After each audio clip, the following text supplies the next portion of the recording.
పార్లమెంట్లో doctor BR Ambedkar పై చేసిన వ్యాఖ్యల్ని తీవ్రంగా ఖండిస్తూ కేంద్ర మంత్రి అమిత్ షా క్షమాపణ చెప్పి రాజీనామా చేయాలని కరీంనగర్ జిల్లా కేంద్రంలో వామపక్ష నేతలు డిమాండ్ చేశారు. ఈ సందర్భంగా వారు మాట్లాడారు. దళితుల వెనుకబాటుతనాన్ని, అంటరానితనాన్ని తీవ్రంగా ప్రశ్నించి తన జీవితాన్ని బడుగు బలహీన వర్గాలకు అంకితం చేసిన మహానీయుడు అంబేద్కర్ అని కొనియాడారు.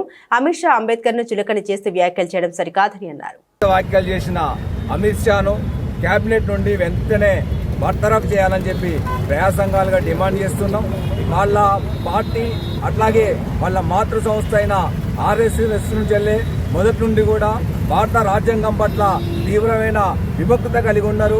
లౌకిక ప్రజాస్వామ్యాన్ని అణచివేయాలంటే భారత రాజ్యాంగాన్ని తుడిచిపెట్టాలనే లక్ష్యంతో వీళ్ళ కార్యక్రమాలు పనులు ఉన్నాయి. ఎన్నికలప్పుడు మాత్రం ఓట్ల కోసం మాత్రమే అంబేద్కర్ గారిని పొగడడం, ఆ తర్వాత వాళ్ళ మనుధర్మ శాస్త్రాన్ని ముందుకు తీసుకురావాలని చెప్పి అనే పద్ధతిలో చేస్తున్నారు. అందుకే వివిధ అంటే స్వాతంత్రోద్యమం నుంచి ఉత్పన్నమైన మతోన్మాద వ్యతిరేక లౌకిక ప్రజాస్వామిక స్ఫూర్తిని అట్లాగే సమైక్య వాదాన్ని దెబ్బతీసే పద్ధతిలో బీజేపీ యొక్క ప్రభుత్వం యొక్క చర్యలున్నాయి.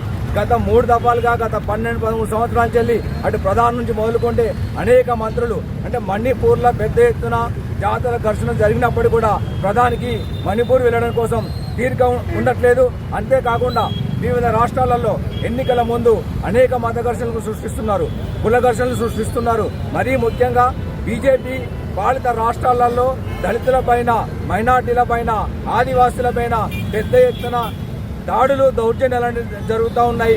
అట్లాగే మహిళలపైన అత్యాచారాలు జరుగుతున్నాయి. ఆ మహిళలలో కూడా దళిత మహిళలపైన అత్యాచారాలు జరుగుతున్నాయి. ఇటువంటి మతోన్మాద అగ్రవర్ణ భావజాలానికి వ్యతిరేకంగా దేశ ప్రజలందరూ కూడా ఉద్యమించాలి.